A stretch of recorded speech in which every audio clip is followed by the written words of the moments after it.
Welcome back to Retail Therapy. My name's Will, Barrett, Dudley. How we doing? We're doing all right, you know? Hanging in there, surviving. I don't know if I believe you. Living. Well, it's been a week. It's been a real week. It's been a month, Barrett. Honestly, it has been a month. It has not been the best month for your boy, and maybe for a lot of people. I don't know. January's tough. It's always kind of tough, I feel like. Yeah. What do you call it? You call it the Sunday of the year, sort of? Could be the Monday. Or the Monday. I don't know which one it is. Yeah, no, you're right. It's Could more be. like I could make a case for either. No, it's more the Monday of the year. It's the Monday of the year. It's been an awful January. Yeah, it's not been a great January. And so I'll tell you how the week's been. I'll run through my week real quick because it's not all beer Moretti's and martinis and oysters and UPS packages arriving for the Retail Therapy boys. You're right. Sometimes it's DHL. Sometimes it's DHL, exactly. So we rolled into the weekend, last weekend, right? Mm-hmm. Major winter storm, deep freeze on its way. Saturday, we had horrifying news out of Minnesota with the murder of Alex Preddy. Mm-hmm. And then we went straight into deep freeze. And on Saturday, my 7.5-month-old daughter started projectile vomiting for the first time ever. Nice. Yeah. Yep. So that was super sick. We got an ear infection. And we're freaking out. Moms, they tend to they just freak out more than dads. Like that's right. Is that fair to say generally? Well, they take on the mental load. They do. They've got way more of the mental load. And when you have that much mental load, you're likely to have something spiral sometimes. Yeah. So call the pediatrician. Everything seems fine. We don't rush her in anywhere or do anything like that. But she throws up 6 times in 3 hours. She's like a little limp noodle in my lap. It's very it's a sad, scary scene. Mm-hmm. By the evening, she's recovered, and by the like mostly recovered by bath time, basically. And by the next day, totally fine. We hit Monday, everything is frozen, and our heat goes out. Oh, it's like 17. That was the one thing I said. As long as the heat doesn't go out, we're fine. It's like 17 degrees outside, and we have no heat with a baby to keep alive. Yeah. So we're basically without heat for the next 48 hours. We are living by space heaters, having to do terrifying things like leave a space heater in the nursery overnight. Yeah, but at least you could layer up like it was Ralph Lauren Paris. We were not doing all that complaining we've been doing about the cold weather. Since we basically didn't leave the house. Had multiple HVAC technicians and crews out looking, trying to fix this thing. Spent $550 on one thing that we thought was going to fix it. Didn't fix it. Fixed it for like 5 hours, and then it went out again. Yeah, but that 5 hours. How good is that first hour? It was good. It was good. Oh, it was all feeling. Yeah, things were on the up and up until they weren't. So today we're the HVAC system is just being fully replaced. And if you're a homeowner, you know that is not cheap. It's not an inexpensive thing. Yeah. After getting back from a summer trip this past summer, I was really dreading going back to the Texas heat. And then we got home and our air conditioner was out. And it was like, oh man, this is going to be tough. Not really sure what to do right now. Got a suitcase full of dirty clothes that I was hoping to remedy today. And now we have a house that is 90 degrees. Yeah. Yeah. So other way in the winter, house was 58 degrees or whatever. All right, so we've got all that going on, and then yesterday we're introducing Ella to solids right now. Yesterday we gave her some food in the morning before daycare, sent her off to daycare. 2 hours later, or 2 hours into daycare, we get the call. She's projectile vomiting again. Yeah.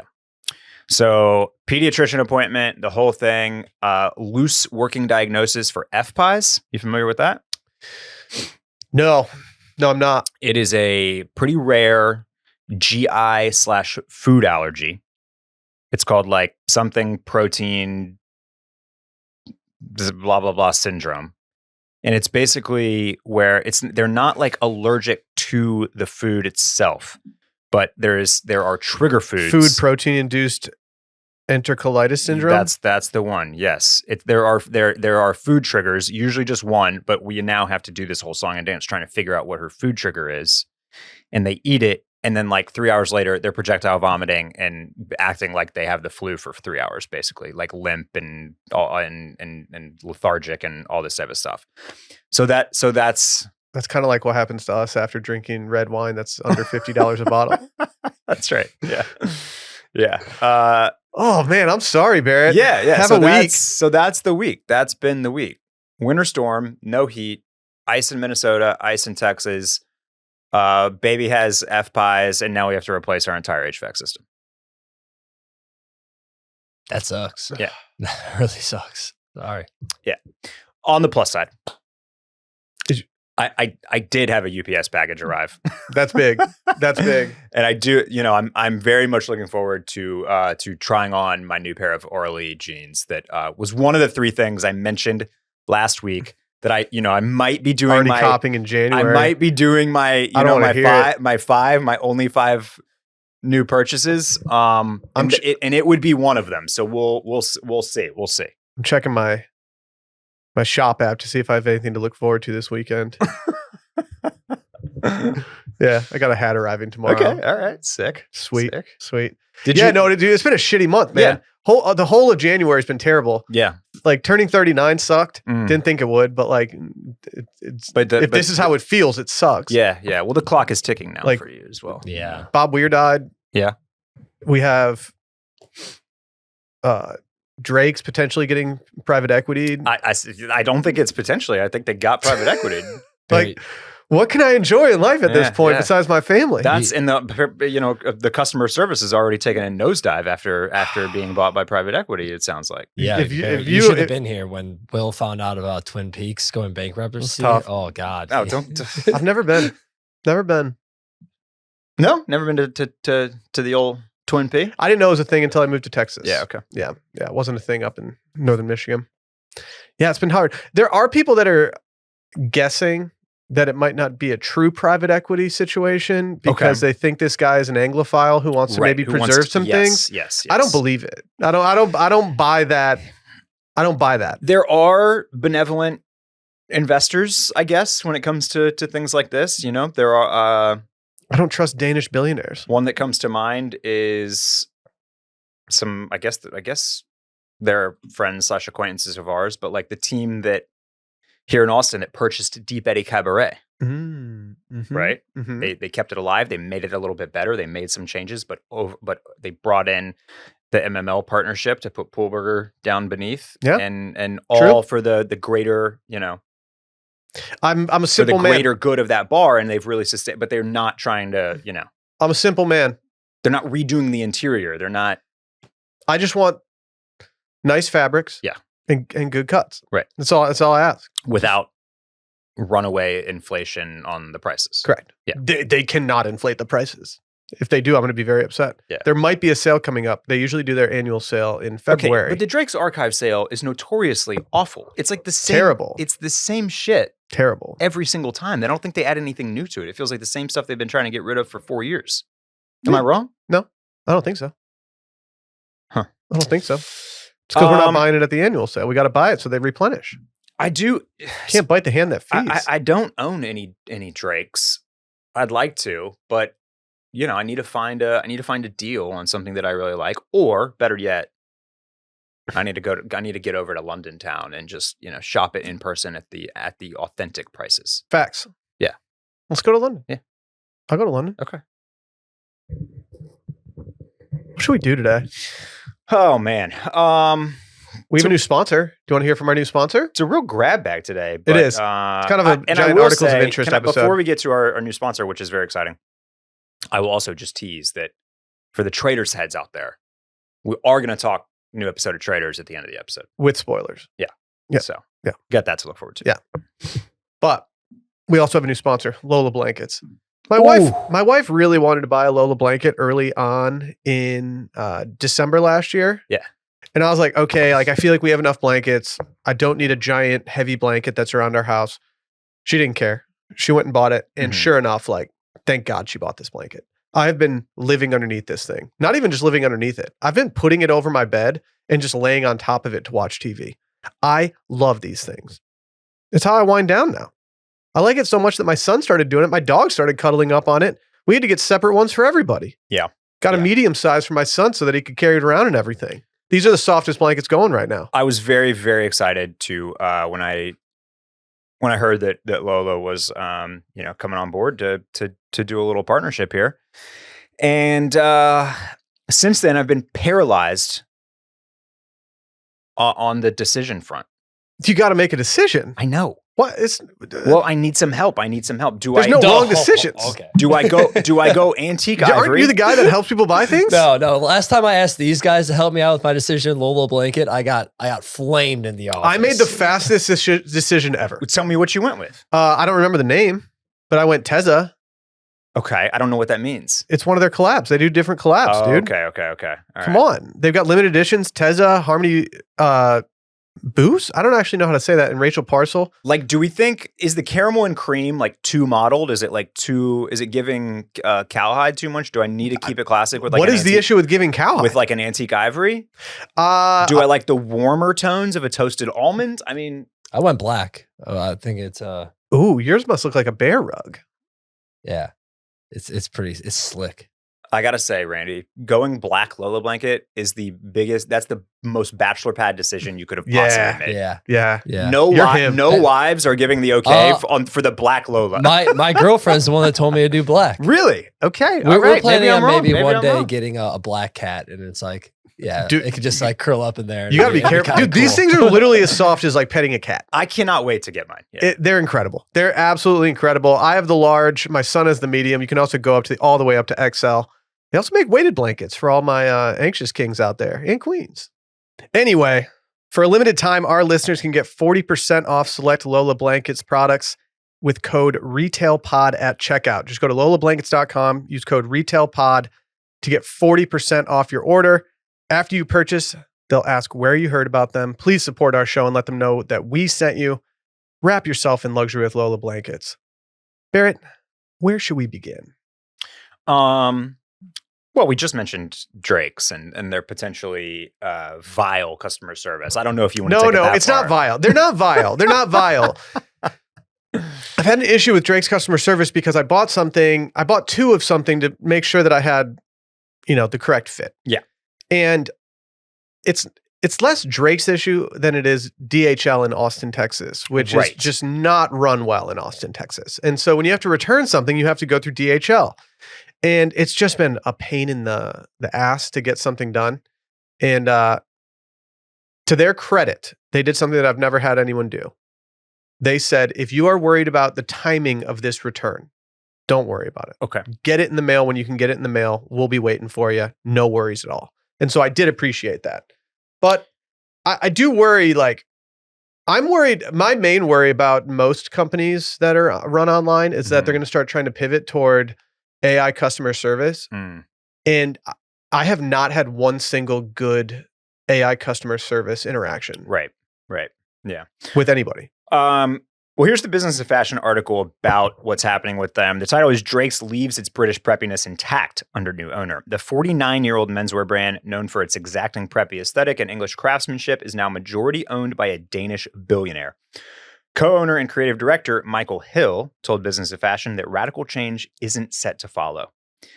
Well, I got to think that if you were a Danish billionaire or an American billionaire, rather, you would have been in line to also buy Drake's. Absolutely. Yeah. Why, if you're a Danish billionaire, Swiss billionaire, whoever, why wouldn't you buy your favorite brand and then make sure that they're making coats out of the fabrics that you want? Right. I want that employee discount when I walk in. Ooh. And by the employee discount, you mean all of it is free for you because you own the company. Yeah. Wouldn't it be nice? Oh yeah. I mean, I used to work at a store where we sold things that, had significant pricing.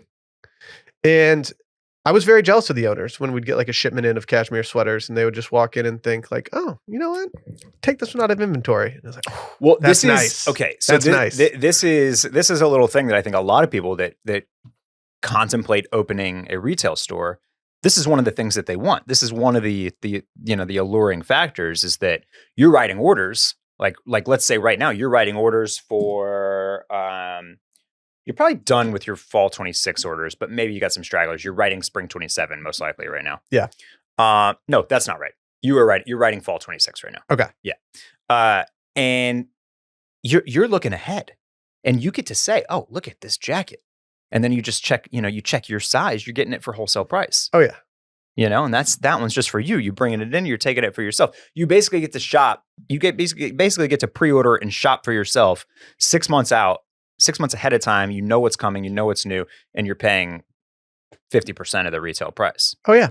I would get all the inventory. I gotta think that's why most people start there. I would get all the inventory numbers to put them on the website, and then I'd always see like, oh, this really nice jacket. We bought a couple extra. I think the buyers might be taking one of these.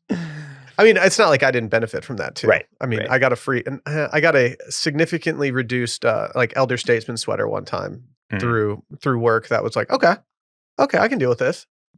I also loved the best thing for me working retail was getting the free testers for scented candles when they were done. Yeah. I would always hop on that, and it was like, oh, this one's dirty. Xing it out. Speaking of fine craftsmanship, Will. Mongolia, dude. Yeah. They've got the sauce. They really do. And we're not going to go through everybody's opening ceremony outfits here. Don't worry. We just wanted to pull Mongolia's again because they were buzzing. And they just continue to mug. If you're going to do opening ceremonies outfits, I feel like you have to do something like this. It's so much cooler than just getting like a technical jacket and putting your country name on it. Right. Like I want Mongolia gear now. Yeah. I only know one Mongolian person, and I haven't spoken to him since high school when he was our exchange student. Okay. Shout out George. Team Mongolia's Olympic outfits by Goyal Cashmere, not to be confused with Gaya Cashmere. Yeah. Right? Could be confusing. I was originally confused. Yeah. I'm not familiar with this brand. Is this good? No, I do. I'm also not familiar. The name has a striking similarity to Gaya Cashmere. We don't know how to pronounce things on this. It's a bit. It's a bit. y'all are welcome to come correct me on my pronunciation of Gaya Cashmere. Dude, just stop saying it. Gaia. You're not going to get it. You're not going to get there. You're not going to get there. Oh man. Yeah. What's Mongolia doing in the Winter Olympics? What are their sports? Do we think they got a skeleton team? Are they losing? I don't think you need a team for skeleton. I think it's just one man or woman going down the thing. Yeah. Let's see. Mongolia at the 2026 Winter Olympic Games. Okay. So they don't have very many competitors. No, I wouldn't think so. This is going to be a selective MOG. Yeah. They've got one man doing alpine skiing. Okay. And they have one man and one woman doing cross-country skiing. And that's it? That's the whole Mongolian team? It appears as though that is it. Is this them? Mongolia qualified one male alpine skier through the basic quota, and this marks the nation's first appearance in the sport at the Winter Olympics. So these yeah, we're at takeoff right now. These folks might be the actual athletes that are modeling. Damn, so these are like limited edition. That's the thing. When you only have 3 athletes, like you can go as tailored and as custom as you want, right? Like you don't need any mass production. You don't need Ralph Lauren to leverage their economies of scale. There's not an allocation for like every country to have like one spot at the Olympics. You actually have to qualify. That's right. Okay. Because I was going to say like, if you saw like a dope Mongolia Winter Olympics thing, it's like, wait, should I maybe get into like skeleton or something for the next couple months and just hope that I can get a spot on the team? Yeah. Cool Runnings it? Yeah. Absolutely. Yeah. Yeah. Good for them. I didn't mean to do the Outlander tweet on them. Still mad at them. What's the Outlander tweet on? The Outlander magazine people who plagiarize people's tweets for their headlines. Oh, was that from Outlander? Yeah. Oh. Yeah. I'm still beefing. We're talking craftsmanship here, Will, Mhm. so let's just keep it rolling on fine craftsmanship. Okay. Maybe some knitwear. How about Howlin for engineered garments?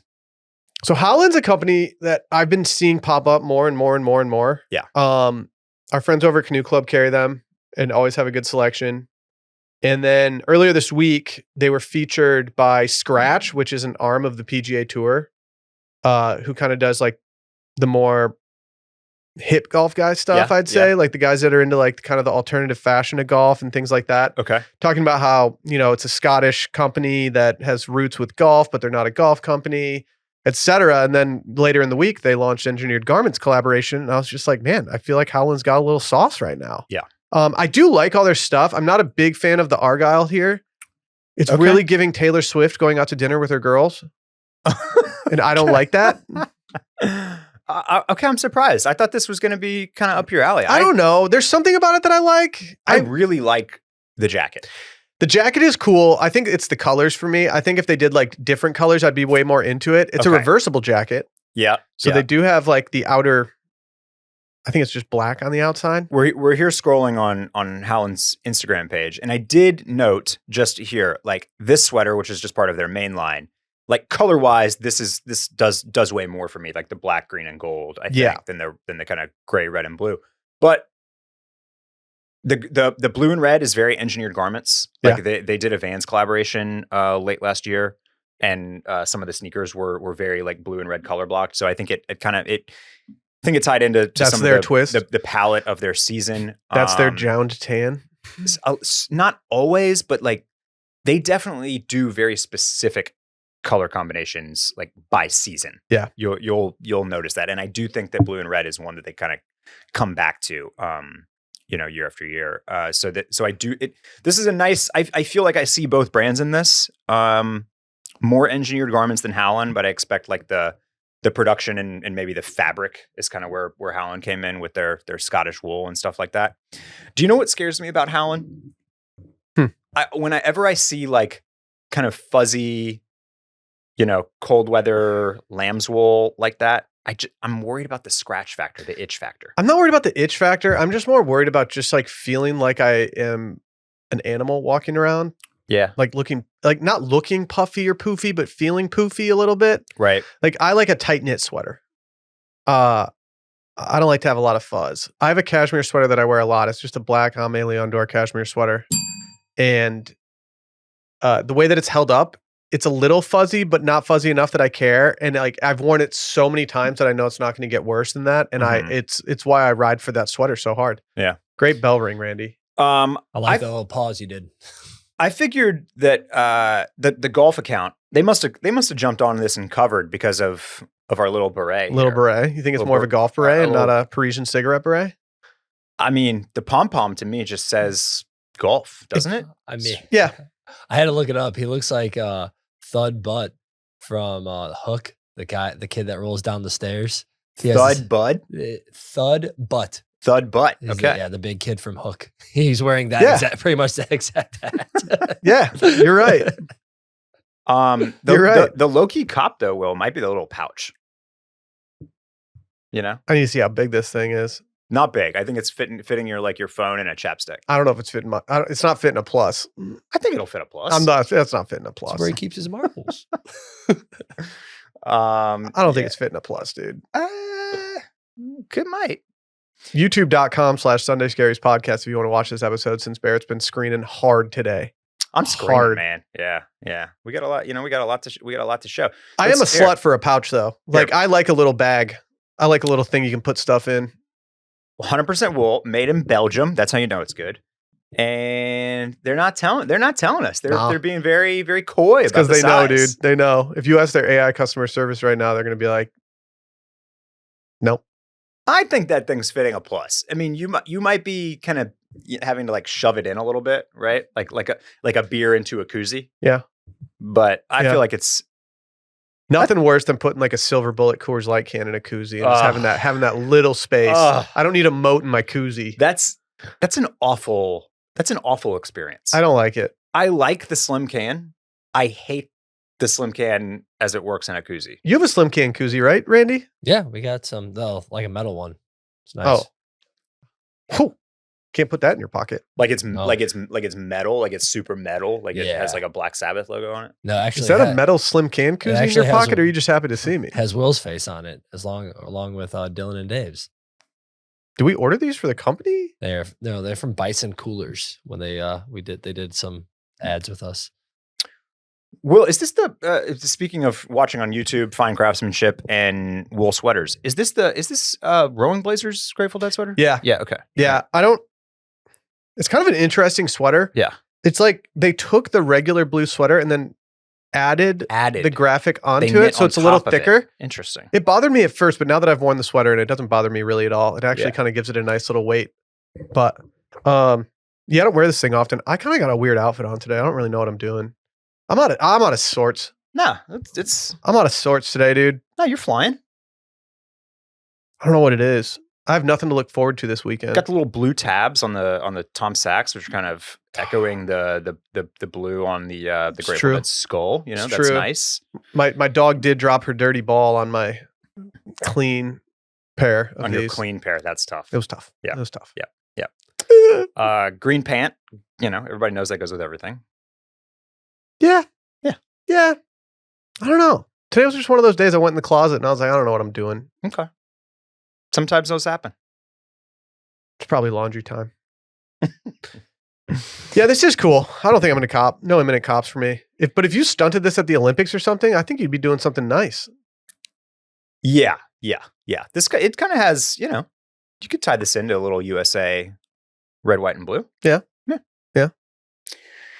Oh, yeah. Okay. All right. Well, Howlin Engineered Garments. This is the type of thing that I'm, you know, in my pursuit of only 5 purchases, which definitely is not going to happen, but I'm going to keep pretending until You're at 6? until I blow it. This is the type of thing that I'm avoiding. Yeah. Right. I get it. Yeah. I get it. Yeah. I'm not buying much right now. If I'm being completely honest, the only thing I'm shopping for at this point is summer. You're already shopping for summer. Yes. There's nothing I need for anything else right now. I mean, makes sense here in Texas. That's pretty much what you need. Like 9 months out of the year. I am not shopping for anything but summer. I'm looking at sale sections for last year's summer and waiting for other stuff to come out. I don't think I'm buying much. Okay. Where do you want to go next? Let's go to our friends at Shopify. Y'all know what Shopify is at this point. We stan it. I've been using it for forever. I used it before Wash Media existed. I used it at our old company, Grand X, and I'm using it now. I'm still using it on the daily today. I actually just helped someone with their order earlier today. Channel that fresh start energy the new year and finally launch your business with Shopify. 2026 is the year to rewrite your story, own your future, and make your entrepreneurial dreams come true. If you're not familiar with Shopify, it gives you everything you need to sell online and in person. There's millions of entrepreneurs who've already made this leap, from household names to first-time business owners who are just getting started. Take it from me. I don't know how to code. I don't know how to do any of that stuff. And I can log in to the Shopify platform. I can sign into our store. I can make edits to pretty much anything, whether it's the website itself, orders, anything. You can collect emails on there. It's your little hub for everything you need with your business. And if you launch online and you want to do a brick and mortar location later, guess what? You can keep it all in the same place. It makes it very, very easy.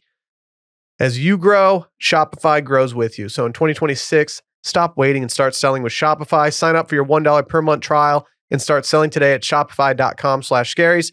Again, go to shopify.com/scaries. That's shopify.com/scaries. Hear your first cha-ching of the new year with Shopify by your side.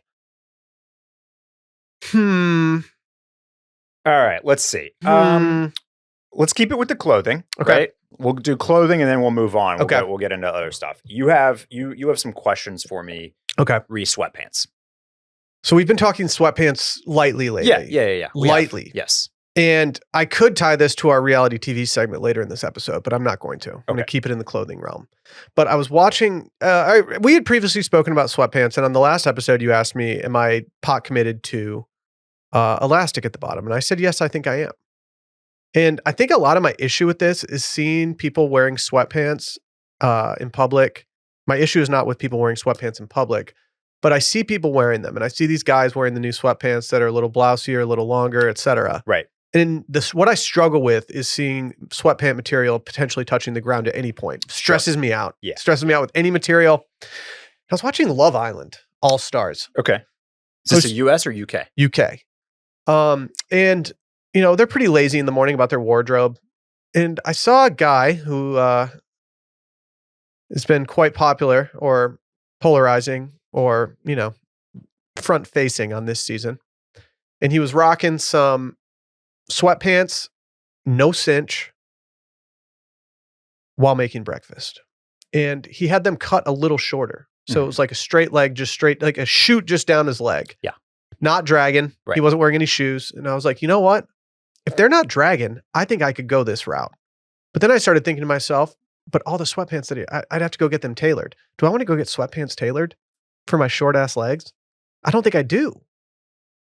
So you're answering your own question. This is how to achieve the proper sweatpant fit du jour. You got to get them tailored. I don't want to. You may need to get them tailored. I don't want to. I don't want to drive 19 minutes to my tailor. It's a terrible 19-minute drive with nothing else in between that I want to stop at. This is okay. Quick aside. I'm going to come back to the sweatpants. Okay. I got absolutely raked over the coals the last time that I went to, I'll just name him, Ace Taylor here in Austin. Oh, yeah. Insane pricing with an even weirder pricing model. Like you look up at the big board where it's got some of their pricing and it's like a regular hem, $17.50, I think. Maybe it's even $14.50. It's like a reasonable price for a hem. Yeah. One pair on pretty much every pair of pants I was doing jeans, but not keeping the original hem because that's amateur. Don't do that, y'all. Ask me why if you need to know. And then I was doing like a pair of trousers, so like a very simple like trouser hem, you know, like you can't see the stitch through it. So like a blind hem, I think that's what that's called. On every single pair of pants, they nearly doubled the price because of the wide leg. No. Because my pants are too voluminous, Will. Nope. They are almost double charging because my pants are... That's like charging more for a larger pant. I literally said, so if I come in here with skinny jeans, the price is cheaper? And they were basically like, yeah. Makes no sense. How is the width of the pant leg factoring in? Pant legs can be all different sizes. Yeah. It makes no sense. And then like there's all these little upticks. I think for a pair of jeans with a chain stitch, they wanted nearly $40.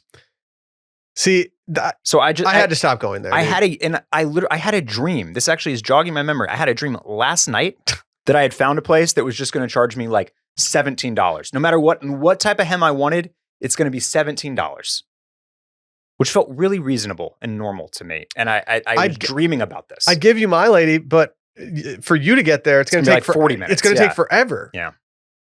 Anyway, okay. Sweatpants. Yes. Let me pull. He's opened up my world now, and I don't like it because like I don't want to shop for sweatpants, and I like my current pair. But now that I've seen what they can be in a way that like actually suits my interests, I'm much more interested. So I needed a little bit of a re-up on sweatpants. I bought 2 pairs of from where else? Gap. You know, we're stands of the Gap sweatsuits here on Retail Therapy.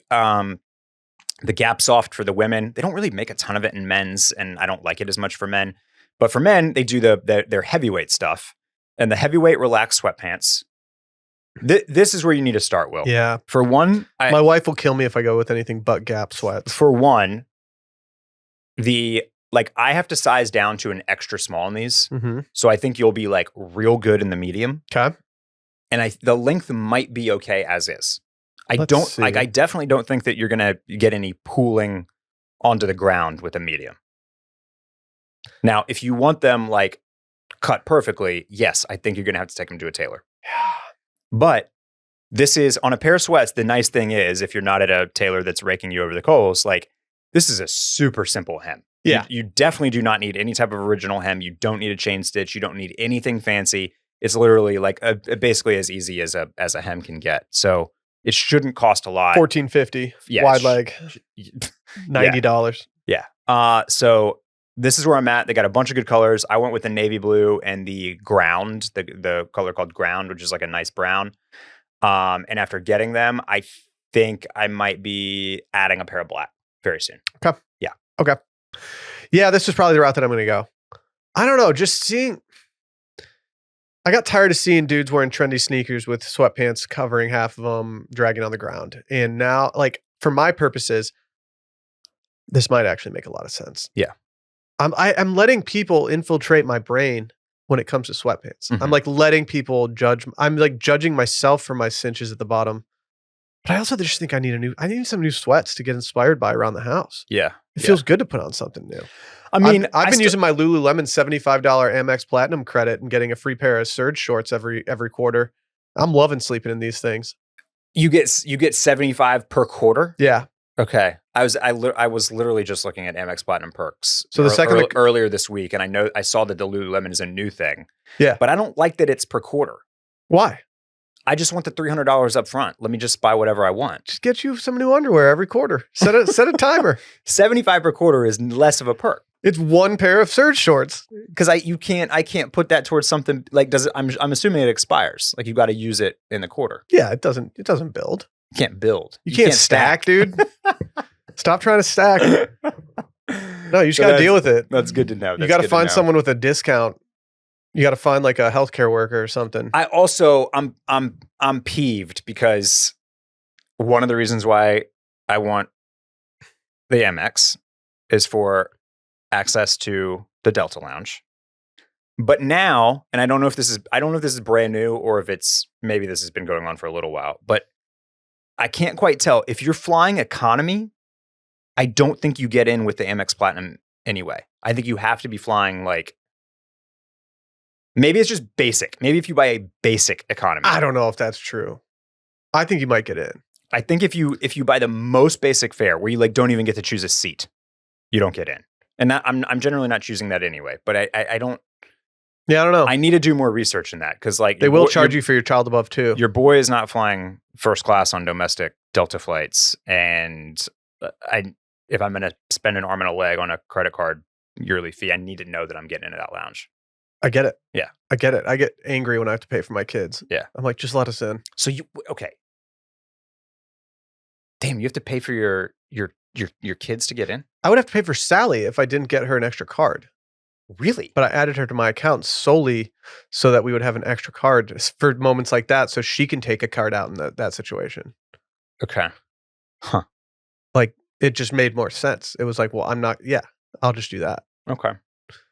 And yes, I will drink a bunch of ginger ales, and I will hit the buffet, and I will go hard. You skipping a beer at the airport lounge these days? Most of the time, yeah. Yeah. If I'm with kids, there's kids. If I'm with kids, there's not a shot I'm drinking in the airport. That's fair. I might have a drink, like if we're on the return flight and the kids are settled and I don't have to worry about throwing my my tray up, then maybe I'll order like one drink. But I'm not drinking with the kids, and it's too much stress. Well, what if I told you that the Delta Lounge, even with your kids, was going to offer you a finger of old Rip Van Winkle 20-year-old single barrel Sam's from 1982, which is 133.4 proof. It's one of just 60 bottles produced and the highest proof Van Winkle ever bottled. What if I told you that? Would you have a sip of that in the Delta Lounge? Yeah. I'd go straight over to I'd pour a couple fingers of that and go straight over to the soda fountain and toss some Coke in there. And maybe a packet of Splenda. Yep. Yeah. Yep. This is the most expensive bottle of American whiskey ever sold at auction. That's crazy. It went for $162,000, which, can I tell you something? I'm a little surprised that's the most expensive. I'm too. I feel like there's bottles of wine that sell for like $500,000. Yeah. Yeah. I would have thought it would go for more. And I don't know. So that felt a little surprising to me. Now, have you ever had Van Winkle? I guess if it's a 20-year-old single barrel from 1982, then they actually made it in like 1962. I guess. Maybe. I would assume. Is this stuff staying good? Is it keeping? Yeah, I think. Yeah, okay. There might be a little dust on the bottle. Don't let it fool you. Don't let it fool you about what's inside, brother. Oh, man. I have never had a Pappy. I've never had a Van Winkle. Am I not living? Do I need a... Do I need a Skosh? Okay, so I've had it a few times. Did you and Brett get a little Pappy when we were on our Kentucky Derby trip? Yeah, we were supposed to do a whiskey tasting, and then something got screwed up with the scheduling of it, and so they just put us at the bar. And I was like, well, I was kind of looking forward to drinking some really high-end whiskey. Yeah, and I had one. Yeah. And I mean, okay, so like, I've met the person in charge of Pappy Van Winkle, whatever the company's called, Van Winkle. Okay. Very nice guy. You can look up interviews with him. I mean, he's pretty active in the brand, I think. And he's like the nicest guy in the world. So automatically, I like it. Yeah. I do think it's a little ridiculous how much people pay for bottles of this. Like, it's such a name at this point that like people will donate bottles for auctions and stuff, and people are paying 10 grand for a bottle. And it's like, hey, if it's for charity, great. But like, if you're paying that much money for a bottle of something, like you're kind of just throwing money away. I don't know. The only time that I bought it, or I guess the only time I bought it with my own money was when I was with you. Yeah. And I remember thinking, this is actually a good price for it. I'm going to try it.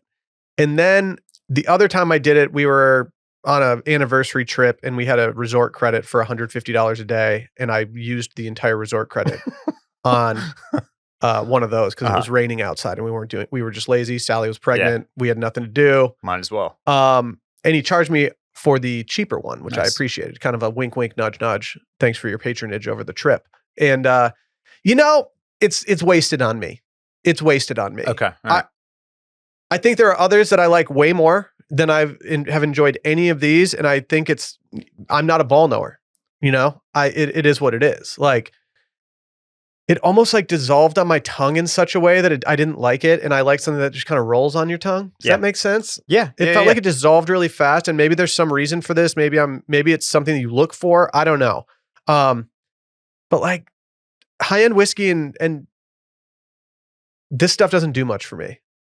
Sure. It seems like a dangerous world to get into. Yeah. I've experimented a little bit with like Scotch because my dad has kind of, enjoyed Scotch with his friends for as long as I can remember. And sometimes they'll bust out Glenlivet or Macallan, something or other, like, so that's been something I've experimented with. And like, I definitely don't need to spend hundreds of dollars on a bottle of Scotch to enjoy it. And that's kind of how I feel about bourbon and whiskey as well. I'm happy to try. If somebody wants to pour me up some Eagle Rare or I'll always try nice stuff, like absolutely happy to try. I do enjoy it. But, thinking back to when we were talking about our kind of our favorite sips of the year, and I mentioned the Japanese Nikka coffee grain whiskey that I had at Uchiko. It's $54 a bottle. Yeah. I did not realize that it was that, inexpensive, basically. Like it's a little bit more expensive than like Bullet. You know what I mean? Yeah. And I think buying some, I think if you have for like your home bar, spending like that $60 range for something is not the worst unless you're throwing a party for a bunch of people, right. Like then don't do that. No, like even like 60, I'd say 60 to 100. I feel like there's a ton of really, really I just go through everything so stuff. slowly that it's like, I might as well get something nice if I'm going to have this in my cabinet for 3 years. But I know that I know there are the bourbon and the whiskey heads out there. So I'm sure that this is this is bucket list stuff right here. Get a little taste of the Sams from 1982 for the low price of $162,000 a bottle. I've been watching a lot more auction videos. Oh yeah. Yeah. That's your TikTok algo now? No, it's not even that. It's what I've subscribed to some YouTube things, and I just really enjoy it. It's like, oh, are they going to do it? They going to do it? Like Sotheby's they have a good YouTube page. I'm not saying that because they partnered with Scaries at one point. I mean it. AI Overview says that a 6-liter bottle of the Setting Wines 2019 Glass Slipper Vineyard Cab Sauv holds the record for the most expensive single bottle of wine ever sold at auction, fetching $1 million in November 2021. This was to support a children's charity. Okay. Oh, it's corked. Okay, but here we go. The highest price for a standard-sized 750 milliliter bottle is the 1945 Domaine della Romane Conti, which sold for $558,000 in 2018. So yes, wine is going for wine's mogging a lot more. It's mogging on the more history. Yeah. Probably, I feel like more collectors too. Yeah. Yeah. If you're a Danish billionaire that owns drakes, worldly collectors too. Maybe you've got some nice whiskey, but like you definitely have a wine cellar. And the Americans have to be the bigger bidders on a bottle of Pappy versus other places. True, I would assume just because I don't know. Yeah. So Scotch heads are like, no, we're not drinking that American shit. That's swill. All right, take us somewhere next, Will. All right, let's talk olive oil. Yeah. Did you see this tweet? Well, I saw it once you put it on the rundown. Oh, okay. We like the finer things. Yeah. I think it's interesting when people have niche interests. 90 Days Liquidity on Twitter posted, cannot stress how much of an advantage it is to be normal, well-adjusted applicant for banking roles. I reviewed a resume that listed olive oil as an interest. This is not an interest. It's been hours and I cannot stop thinking about it. There will not be an interview. And the second I saw this, I was like, that is such a cool interest for someone to have. I'd be so excited if somebody applied for the job and I could talk to them about olive oil. Yeah, and also I think 90 Days Liquidity is wrong because I think that the best way to get a banking job is to not actually graduate from college and then lie in your transcript, but get a job overseas and then immediately have your boss take a real liking to you because he sees something real in you. You know, that seems like the best way to get a banking job to me. Yeah.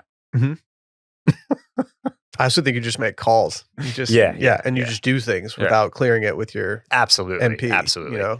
Yeah, and if you think maybe you've lost like $40,000 in one accidental trade, like just let it ride. Let it ride. Let it go down to like 150,000. It'll be fine. It will be totally fine.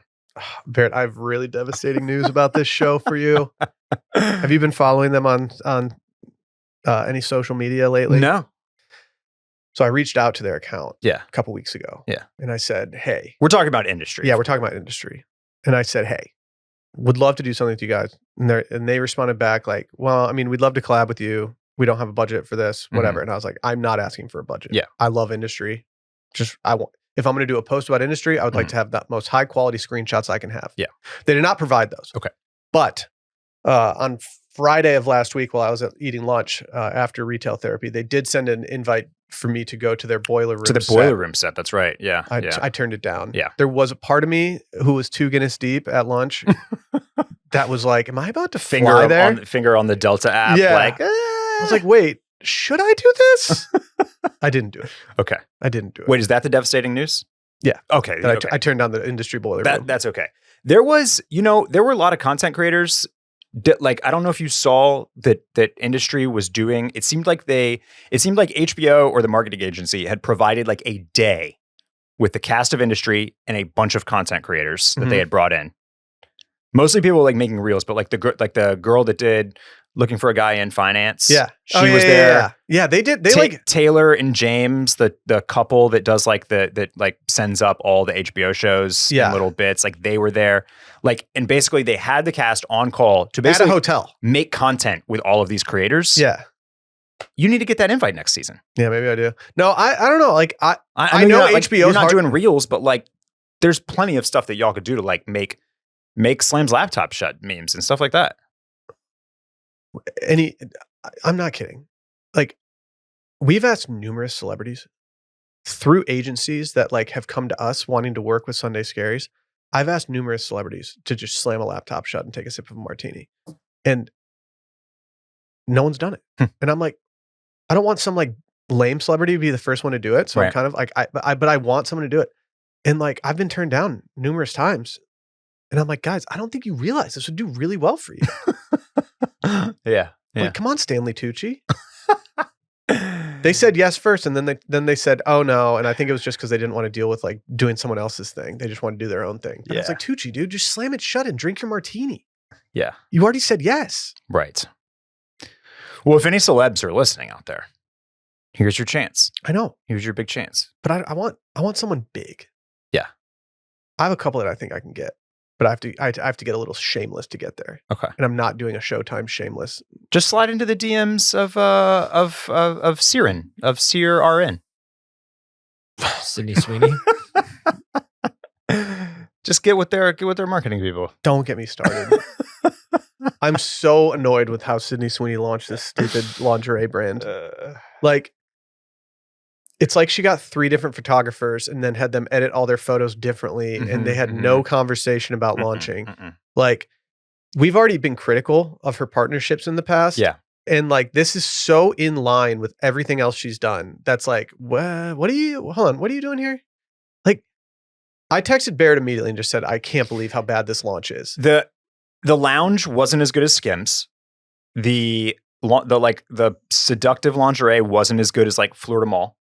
It's like she went in too many different directions and didn't really knock any of them out of the park. There was nothing current or cool about the photos that they used for it. Yeah. There was nothing that like indicated that they wanted any relevancy. Like it just was it looks like what blanking on it. There's like a famous lingerie company that's not Victoria's Secret.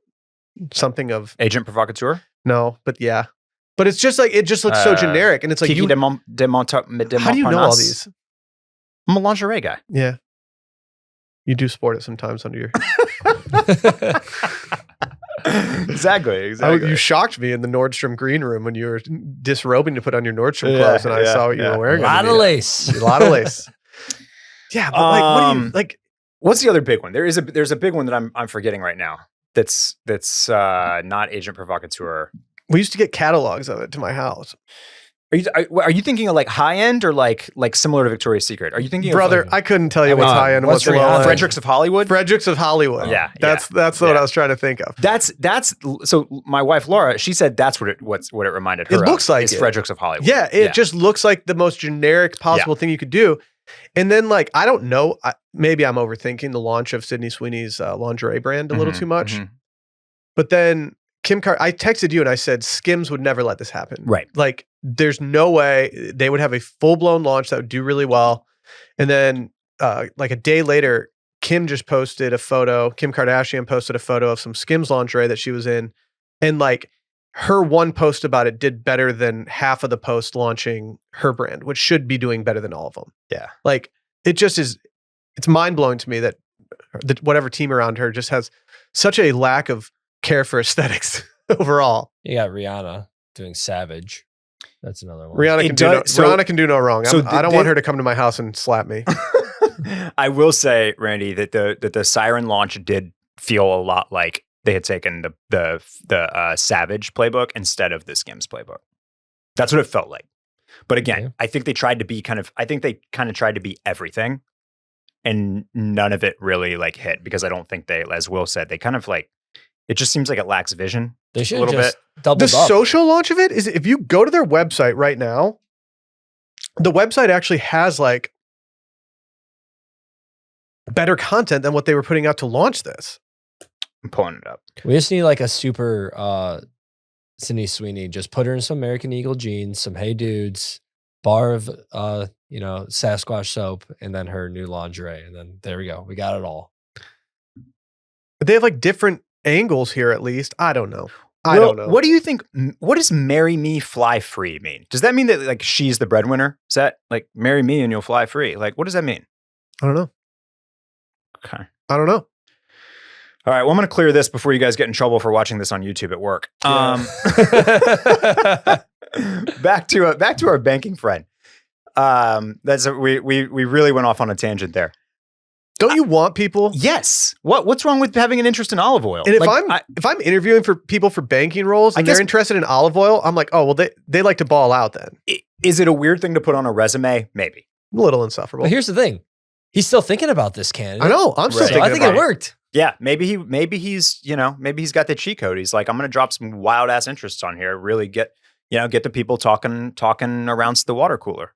Yeah. What if he was like, get your name thrown out there? He's like talking about, I was like, someone put olive oil. Like after a while, someone's like, all right, just bring him in for an interview, because now we got to know what he meant by this. Right. Next thing you know, he's next partner. What if he really is an olive oil? Like, what if he's in his backyard, like stomping on olives in a wooden barrel?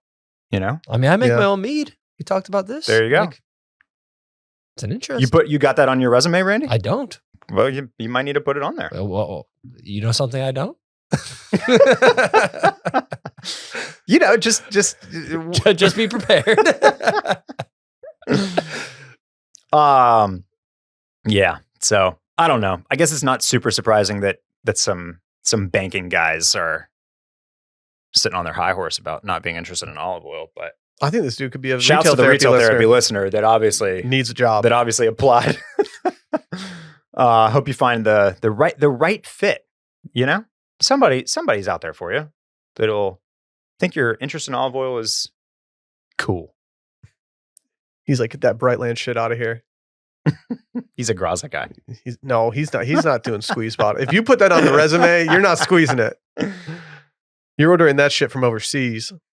Well, it's been a minute since Barry Kogan made an appearance on the pod. So they're ramping up the Beatles.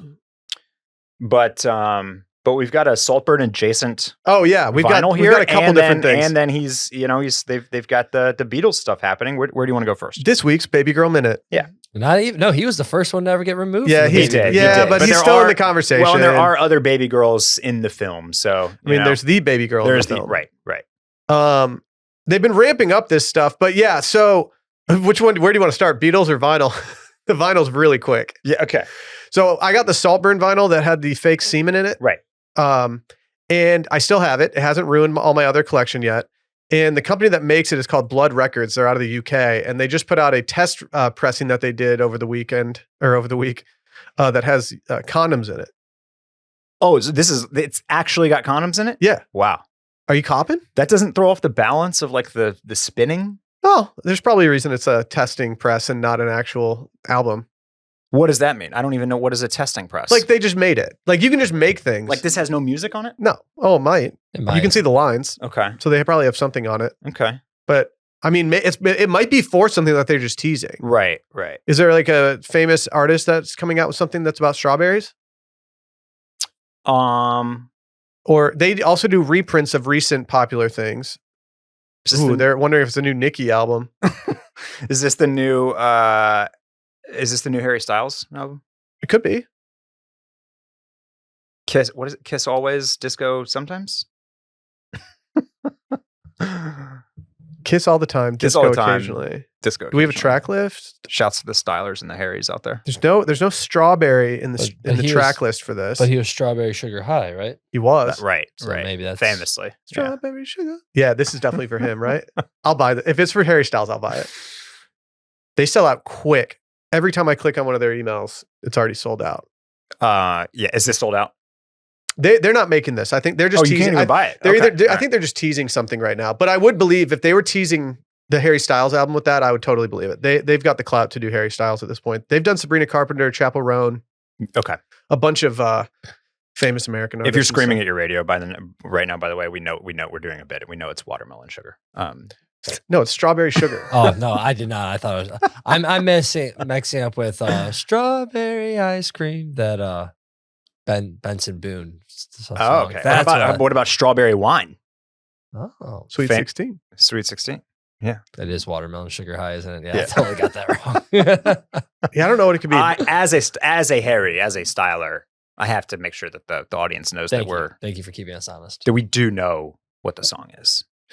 Yeah, Beatles, Paul Mescal. Thank you, Randy. Barry Cogan. He looks hilarious. He does. Is that a nose prosthetic, right, for him? Yeah. Paul looks just like Paul McCartney here. Yes. Wild stuff. I'm happy about that. Good stuff. Joseph Quinn, George Harrison. Excited to see him get some more shine. I like him.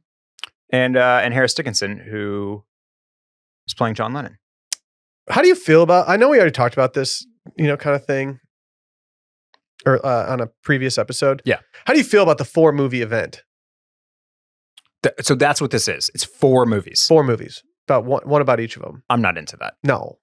Like that's so much. I get the Beatles are the Beatles, but that's just a lot. That just feels if the Grateful Dead decided to do that, I would be like, do we need that? That's an excuse to be as indulgent as possible, right? Yeah. Because all the other guys are going to be in each of the movies, I assume, right? Yeah. Mm-hmm. They're important, co-stars for each of the other ones. Mm-hmm. So it's like, they just couldn't boil this down. Like it's a biopic. It's going to be Oscar bait. You can make it 3 hours and 15 minutes long if you want to, right? Yeah. But they're just like, nah. We need 9 hours to do this. We're going to make 4 movies and focus on each one. I would 100% see this movie if it was one film. And I'm not like a Beatles guy, but the cast is super interesting. I have enjoyed documentary type stuff about the Beatles before. Although I'm not like tuning in for all 18 hours of Get Back or whatever.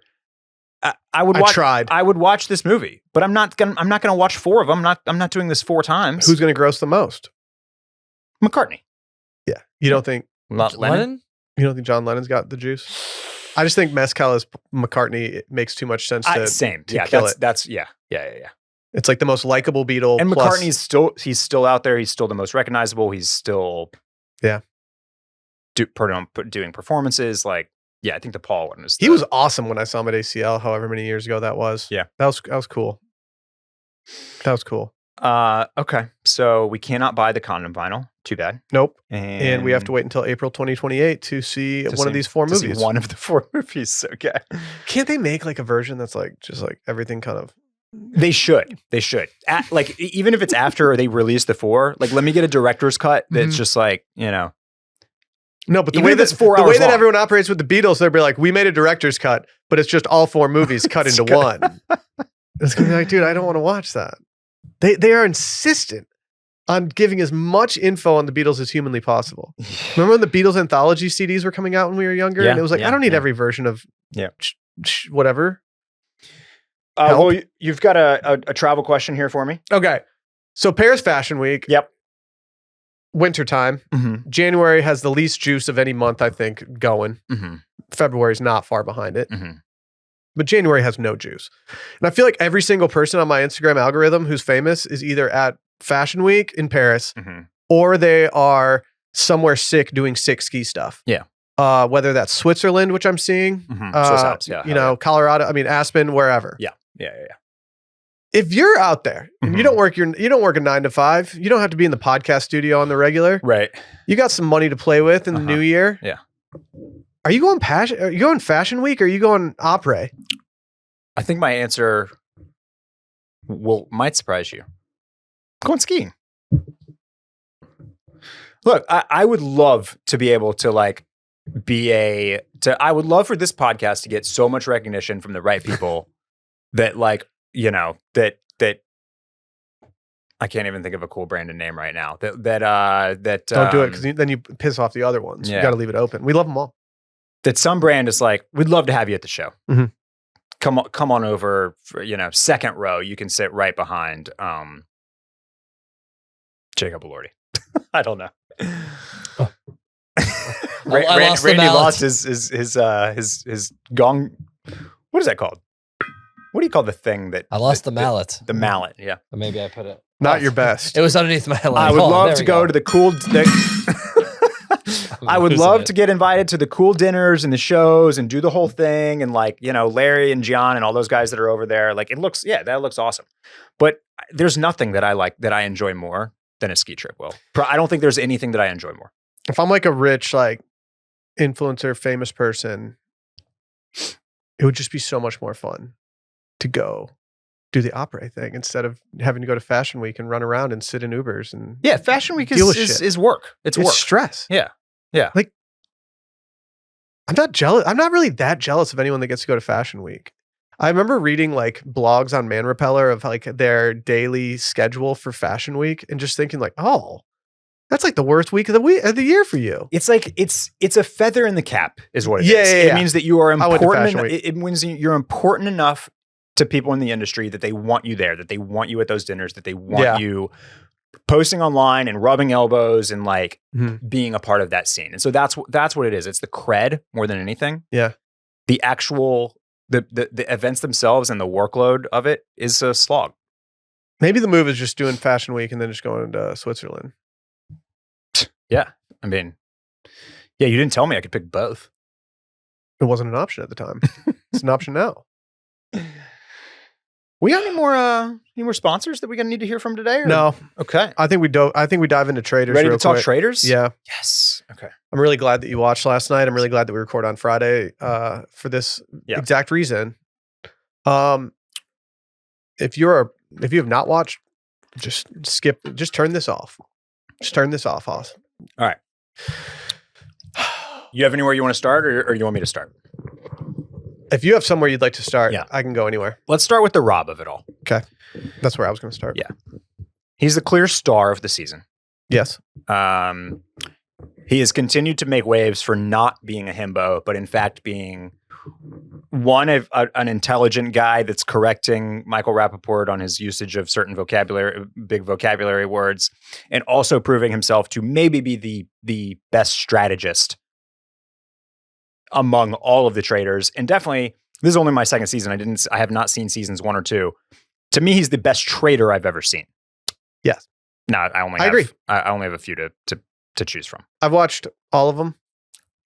And I think he is so far. I'm not saying he's so good that it's guaranteed he's going to win or anything. Well, but the way that he's playing, he is playing it better than I've seen anybody else play. That's where I wanted to go. Is he played an absolute? He really. This Lisa thing was a real gambit for him. Yes. So where I want to start, do you think that his Lisa vote last week was the right move, or do you think he should have just voted for Ron? And kind of waited a little bit on the Lisa thing.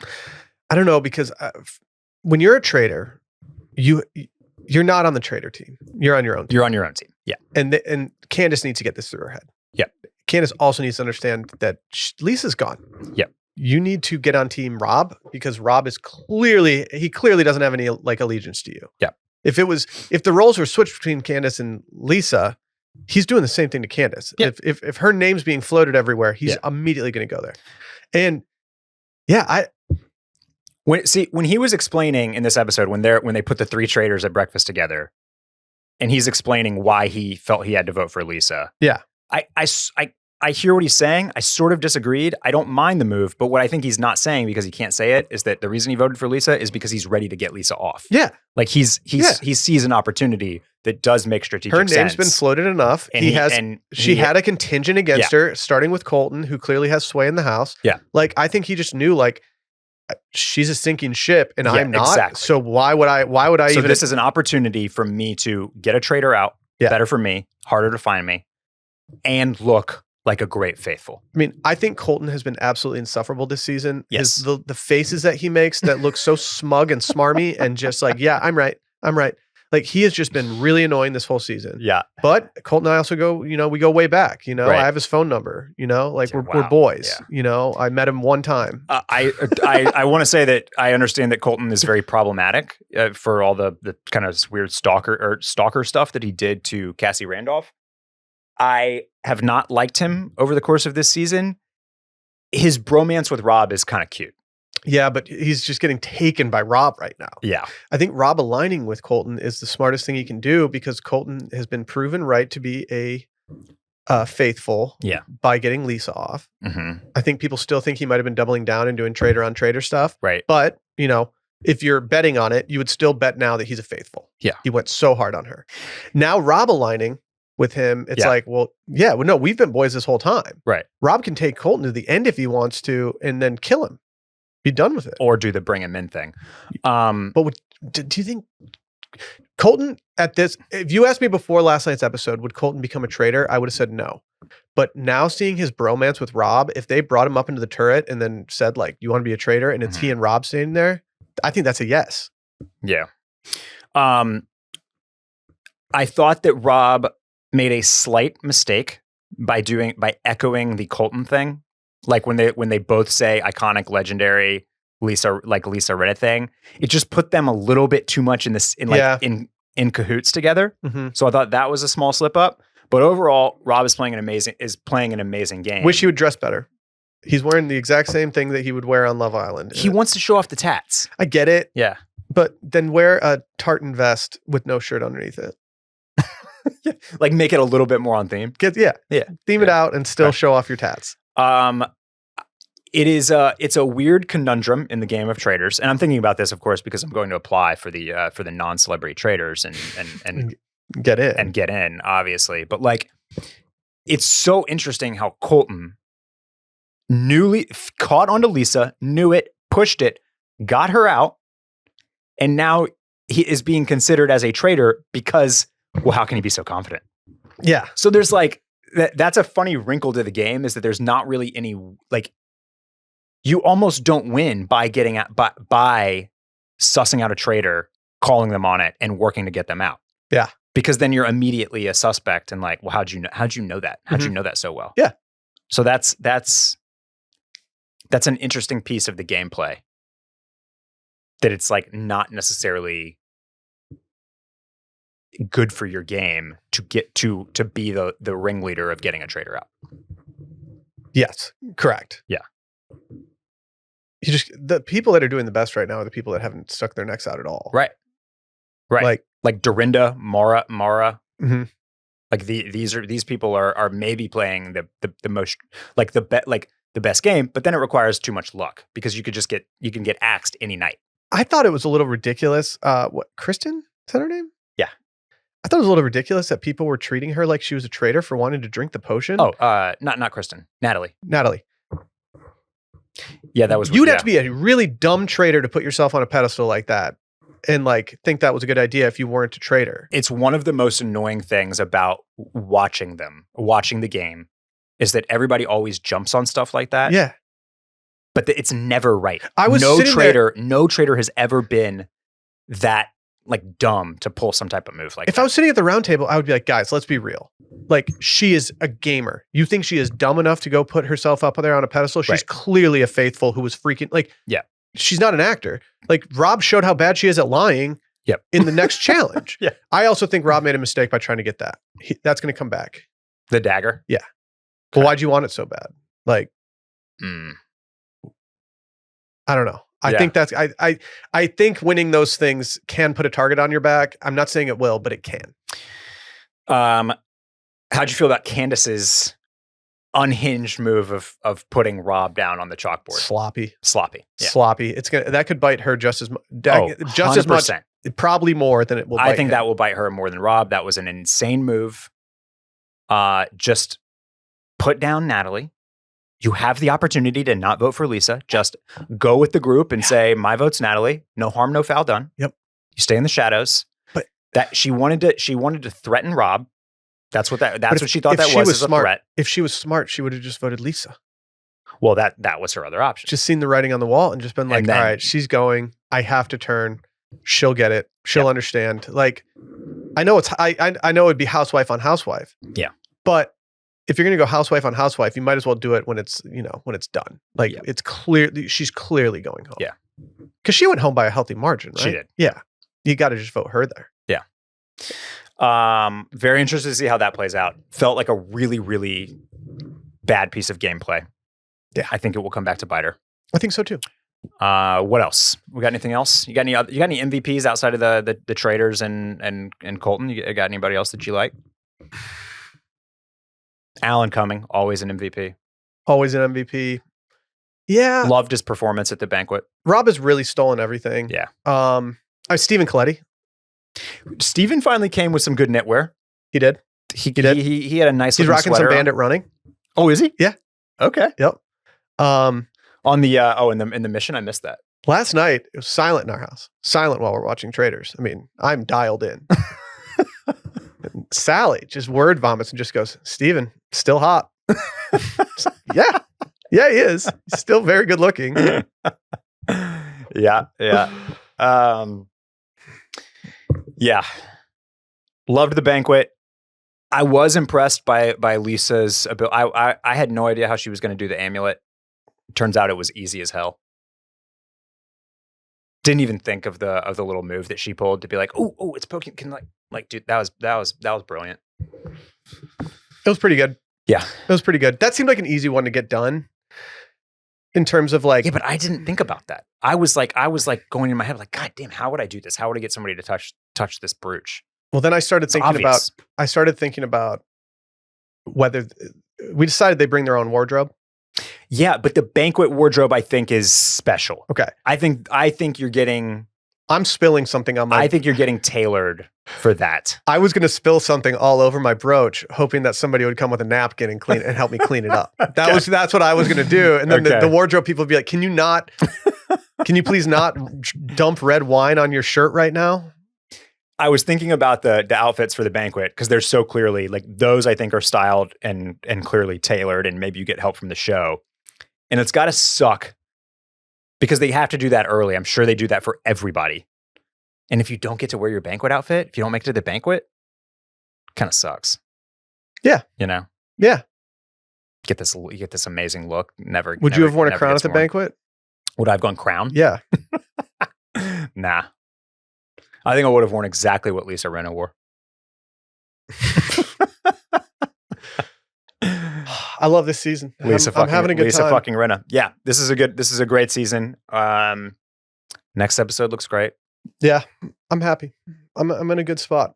Why I keep telling people about this show. I'm evangelizing for Traitors and spreading the word. It's amazing how it just plays on the most classic of reality TV show tropes. Yeah. The pauses, the cut to commercial before the last people walk into breakfast, the Alan Cumming walking around the table doing his whole it's still bit. NBC, dude. Still NBC. The person murdered is you, and I'm just like, ah! Like it's like it's when they were deciding who had to drink the potion, he was just drink the potion. All the little cliffhangers and bits that they deploy, they're not reinventing the wheel at all, and yet I'm just like, I'm transfixed. To me, this is the best reality TV show since like mid 2000s Survivor, since like seasons 1 through 3 of Survivor. And it's just, I can't, it's hard to explain why it works so well, but I'm riveted every week. That's all I got. It's the current GOAT reality show. No questions asked. Yeah. Do we have any wish list items before we get out of here? Oh man. I actually don't have anything prepared. So if you want to start, I'll see if maybe I got something. What you got? I got 2 things. Someone sent me a sweater similar to this, and I found one on eBay because I didn't have the original link. But there's this company, and I don't know anything about them, but they have all these different Grateful Dead sweaters, and I've really fallen down the wormhole of looking at like all the different ones. I haven't found any 2 that are the exact same, so I think it might be just kind of a thing. Mm-hmm. And I can't stop looking at them. It's just like I get into like the Dead tees and things like that, but these like cardigans that are just like these thick, hand knit wool, like it's just, they're cool. I'm not buying, as I said, I'm not buying for winter right now. Right. But I'm gonna be thinking about this till next winter. Okay. If they decide to come back and do anything and it's a cold weather show, you might be seeing me get one of these. Might be a built-in ticket cost. But I have something more important on my list. Okay. I have an imminent cop on my list, even though it was bought on eBay since I put it on there. Did you do an OPC? No. You've been over there doing an OPC? I didn't do an OPC. I promise. I don't know how this got sold while we were recording. Dude, do you remember these when everyone had them? Someone just thermometer keychain. Someone just posted about these. Okay. That these companies used to make thermometers, and now I'm like, dude, I need one of these on my keys. I miss having this on my backpack. I remember I had a Burton backpack, and it had a Burton thermometer on it. Every LL Bean, I had like my LL Bean jackets came with them when I was a kid. Right. Dude, I want one. It's the ultimate mog right now. I might just dangle it from my belt loop. So what you're saying is that somebody else did an OPC basically. Yeah. Or a DPC. Yeah. Well, the reason I saw these is because I don't remember who it was. I in my head, it was Clayton from Spreza who posted about it, but it might've just looked like a post from him. But somebody posted, like, remember when they used to do this? And I thought, oh yeah, like that is something that you just don't see anymore. We don't get drop-ins like we used to. Not as much. No. Let's see. Do I have anything to add today? I think I might not. I think I might just, I got to choose a Lola blanket color is what I got to choose. Will. Shouts to Lola. Do it. I need to look up the colors that I got so I can send it to you. We got Fritz a very deep brown color. That's pretty nice. And then we have like almost like a slate gray, greenish color. Okay. All right. Dude, I've been living in it. I'm very it's always great when this happens. When we literally talk about something, put it on our gift guide, like, etc. And then that brand becomes a sponsor. I mean, that's kismet for you. So it's weird. I have never seen my dog gravitate toward a blanket like she does the Lola blankets. She just like, if it is on something, she will jump onto it and nuzzle up. Yeah, I legit feel like I've talked about everything that's kind of on my wish list right now. Like with the beginner's mind denim. We only have 5 things. Still big. The Wythe shirt that I mentioned. A couple of hats that I'm eyeing. But like I really am trying to, I got an HVAC to pay for. You do have an HVAC. Put an HVAC on your on my Amex Platinum? No, on your wish list. Yeah. Let me put that Daikin variable speed. I'll link that shit up for y'all. All right. Well, I think that's all she wrote. Okay. We'll see you guys next week. Bye-bye.